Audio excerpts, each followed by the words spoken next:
Hi, welcome back. Today I'd like to finish part one, chapter one. So we'll continue on with Monk. Again in Cambodia, the time period is 1975 to 1979. And Monk will share with us what it was like to live in Cambodia during the Khmer Rouge's reign of terror. And certainly, as the name implies, it was a really tragic time in Cambodia's history. But before I read, I wanted to take a bit of a step back and just share with you that my love of history began at a very young age when I was a little girl on the 10th line of ESSA. And this is really going to age me, but we didn't get cable. And there was a program Saturday mornings called Professor Kitzel. I don't know if anyone remembers Professor Kitzel, but I loved Professor Kitzel. He had a time machine and he would march across his lab and crank on the time machine, and you would go back, and there was always these great stories. It was where I learned about Joan of Arc and Charles Darwin, and that's where my love of history began. And when I went to Guelph, I also studied history, and although my marks didn't show it, I actually went to all my classes because I really enjoyed history. And it was just like listening to stories, although writing a lot of notes. So when I started writing my book, I did want to incorporate this love of history, but also I'm a firm believer that in order to understand the present, you have to understand the past. So the first part of my book is dedicated to the history, and this will reveal itself as we get further on in our readings as to why I've done this, but I just wanted to mention that before I started reading. All right, here we go. And again, Monk. Witnessing the reign of terror weighs heavily on my soul and serves as a constant reminder of a time when I felt ashamed to be part of the human race. How could this have happened? What I have since learned about the circumstances leading up to that devastating time is this. It began when the Americans suspected the North Vietnamese were running supplies through our eastern territory, which they were. For a country desperate to stop the advance of communism, this was not good. The ripples of this fear washed over my country in waves of internal upheaval. There was an American-backed military coup in 1970, and alliances formed between the ousted monarchy of Pol Pot. Pol Pot was the leader of the Khmer Rouge, a communist guerrilla faction who actively opposed the new government. At the mention of his name, I am inclined to pause, to ponder about a man whose name will become synonymous with evil. What does evil look like? What does it sound like? I never knew the answer to either of these questions before. Now that I am acquainted with evil, I still feel unsure how to identify it. Evil was clever. It was disguised as a man with a soft face and a friendly smile. It spoke with a hypnotic voice. Its gestures were calm. It sincerely believed in creating a better life for its people. It possessed a charismatic charm. It did not look or sound ugly. That would come later. Our political landscape crumbled, as did the physical terrain of our small country. The bombings that began in the mid-1960s gained momentum between the years 1969 and 1973. Planes with big bellies dropped over 2 million tons of bombs on peasants' straw huts and farmland. My people would be walking with their buffaloes when a terrifying noise would erupt from the mouth of the sky. It was so loud that even the ground where they stood shook in fear. The earth opened with scorching sores. Huge explosions screamed back up at the sky, releasing black and white and gray smoke from its aching throat. My country was dying. The economy plummeted. Farmland and crops were destroyed. Some 150,000 peasants were killed, and others abandoned the countryside to take refuge in Phnom Penh, our nation's capital. It was during this crisis that the Khmer Rouge was able to gain the support of the peasant community. It was easy for them. The U.S. made recruitment quite simple. It is said that after the planes had sprayed the countryside with death, the Khmer Rouge merely had to gesture at the dead crops or towards family homes murdered by the bombs and say, "We can free you from that. Come, fight with us." The Khmer Rouge did not have to persuade, convince, or even force a father holding his child to join the forces against the U.S. death planes. My people were terrified, driven half crazy from too much fear and loss. They believed anything the Khmer said. They didn't care about politics blowing up around them. All they wanted was for it to stop. So when the US military withdrew their troops from Cambodia and from our neighboring Laos and Vietnam, the Khmer Rouge were able to solidify their position. The Khmer Rouge marched into Phnom Penh on April 17, 1975, and my people welcomed them. The city's residents raised their arms over their heads and cheered. Jubilant, our liberation signified the end of a 5-year civil war. My heart cries to think of the applause that roared out in hope, and how quickly it too would die. By April 18th, a hush fell over the streets, and the evacuation of a city of 2 million commenced. Young, the old, and the infirm were forced out. Some carried what they could in their arms. There was no gasoline, so others pushed cars stuffed with children, food, and possessions. Some pushed motorcycles laden with mosquito nets, clothing, rice, pots, and pans. Others pushed bicycles or hand carts or wheeled heavy suitcases that buckled from the strain of trying to contain their treasures. The steady swarm of people who were ordered to return to their homelands flooded the roadways, leaving behind them a trail of tears. Government troops, officials, teachers, and their families were exempt from the mass exodus. They were rounded up, their hands were tied behind their backs, and they were shot in the streets. Bullets in the early days of the reign flew more freely. For those in transit, every day, every step was filled with terror and uncertainty. My people did not know what to do other than to keep moving. The journey for some would take months. While they walked, they stumbled over the bodies of friends, family, neighbors, and strangers too ill to endure the hardship, or those who had enraged their captors. Thirst was quenched by ponds that were littered with human corpses. No one, I am sad to say, not even small children, were immune to the atrocities. The Khmer Rouge pried wailing children from the hands of fathers who were being taken away from their families. Distraught mothers regretfully abandoned their small limp bodies under the trees against which their skulls had been smashed. The air was permanently filled with the cries of children separated from their parents and the agony of loss. As many as 20,000 Cambodians died en route from Phnom Penh to their villages. Emptying the cities and moving the population into rural areas was the vision of Pol Pot. I am told it was an inspiration that came, in part, from watching Chairman Mao's Cultural Revolution in China. According to Pol Pot, it was necessary to turn Cambodia back to year zero in order to purify it and create a peasant-based agrarian society. To create his communist utopia, the country was made to step backwards, reversing all traces of progress Cambodia had ever made. Money was abolished, as were all forms of capitalism. Businesses, newspapers, and television stations were closed. Private property and radios were confiscated. Mail and telephone use was monitored. Western culture, religion, education, and healthcare were banned. Even parental authority was revoked.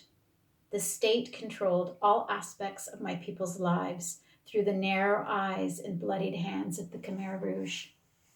To further purge society, the wealthy, the intellectuals, the educated, the professionals, and their families were exterminated. Many Buddhist monks, such as myself, were also destroyed. If you wore glasses or spoke a foreign language, you were perceived as the enemy and thus a threat to the new regime. All threats were killed. The Khmer Rouge was relentless in its quest to eliminate the classes of the old society. To detect the bourgeoisie, deceptive measures were employed. As the city populations walked back to their hometowns, they encountered newly constructed archways covered with broad green leaves outside of temple gates. Under the roof, shaded from the harsh tropical sun, civilians sat at desks. They were recruiting people to help with the reconstruction of our country. They were looking for anyone who had escaped the initial purge, anyone with an education: doctors, nurses, teachers, ex soldiers, and former government officials. Unbeknownst to us, these citizens were being forced to sit by Khmer Rouge soldiers. I saw students, their young faces eager to give what strength they had left to help their country, jump at the notion of special assignments, while proud parents looked on with beaming faces. Many well intentioned people signed up and never saw their families again.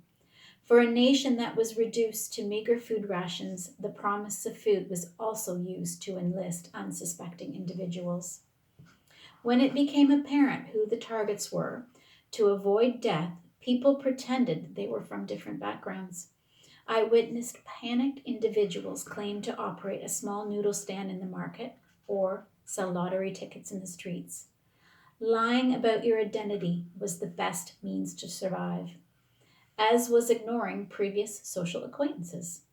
People who had once shared meals together, whose children were playmates, feigned no prior knowledge of each other's existence.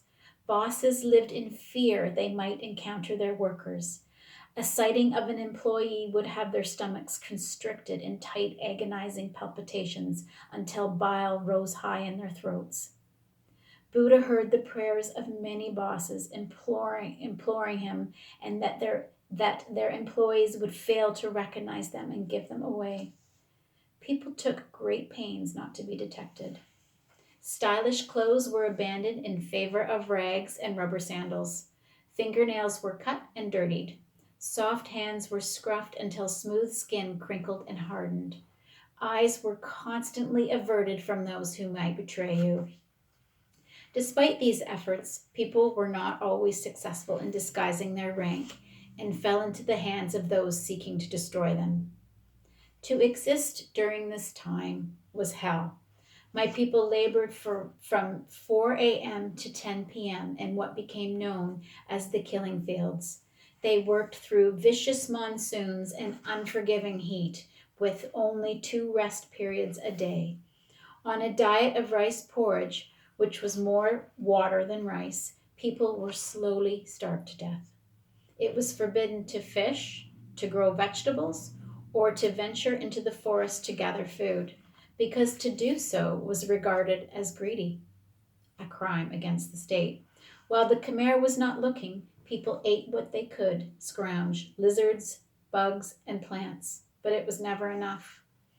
I cannot count the number of times I witnessed the famish, overcome by the constant gnawing in their stomachs, driven to risk their lives. I saw a young woman who worked in a community kitchen chopping the end off roots, which were to be thrown into the garbage, give in. Her dark, fearful eyes scanned the kitchen before she snuck the root tips into her pocket. 5 days later, she awoke, fevered, and barely able to move her badly bruised body. She was one of the lucky ones. Everyone who lived through this time has a horror story to tell, stories of unthinkable abuse and tales of senseless slaughter. The eyes of all of those who survived were corrupted by visions of darkness that will forever haunt them. People were beaten for not working hard enough, walking too slowly, or showing grief or compassion towards others, and like the young woman working in the kitchen, for stealing food. The Khmer embraced any opportunity to punish, to taunt, to torment, and to inflict pain. My people were punched, kicked, dragged, and beaten with axes and clubs until their backs and ribs were broken. They were cuffed in chain. Already pitiful food rations were not wasted on those sentenced to die, nor were bullets. People were buried alive, smothered by blue plastic bags, or pounded with the stems of thorny trees. There was so much despair. When I shut my eyes, it plays before me like a horror movie, and all I see is the scarlet blood of my people amble through our landscape, meandering through green fields, over stones, around banyan trees and bamboo forests. There are no obstacles. The blood comes from the north, the south, the west, and the east. I shut my eyes to squeeze the image from my brain, but I cannot. The tighter I press, the faster the blood runs. It is gushing so swiftly, I'm afraid it will knock me over and I will get caught in its current. I want to run, but I cannot find my feet.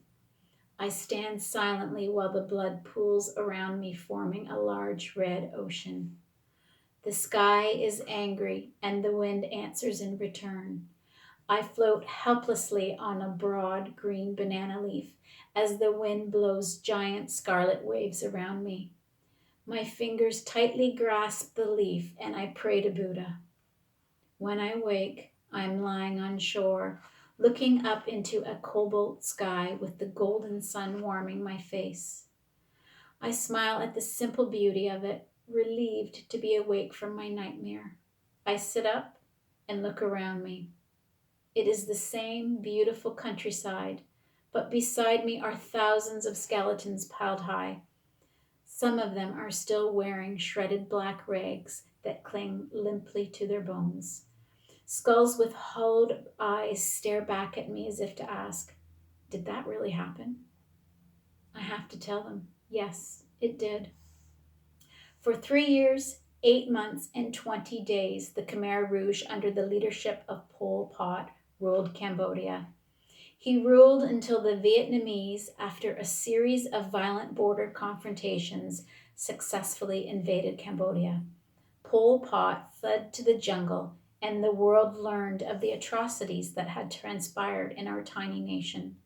Although there is some debate as to how many of my people died, it has been estimated that out of a population of 7 million, over 2 million Cambodians succumbed to overwork, malnutrition, disease, and or execution during the regime. The shocking legacy of Pol Pot is one of death. The fields envisioned to produce mass surpluses did. Our best crops were our people. Human remains filled our fields. Over 19,000 mass graves were covered over with piles of blood-soaked earth.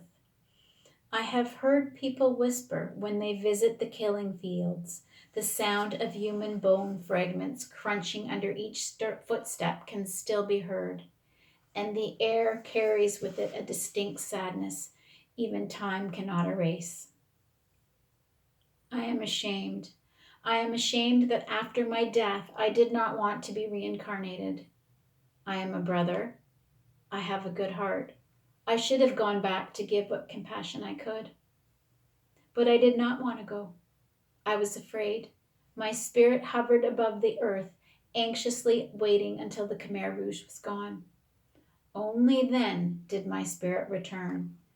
I will feel myself being pulled away from the spirit realm as a flower is plucked from its stem. Until then, I will continue to watch and pray that when my soul enters the world again, I will not carry with me into my next life the burden of my guilt. Tomorrow, we will go to a small little landlocked country called Laos. Thank you for listening.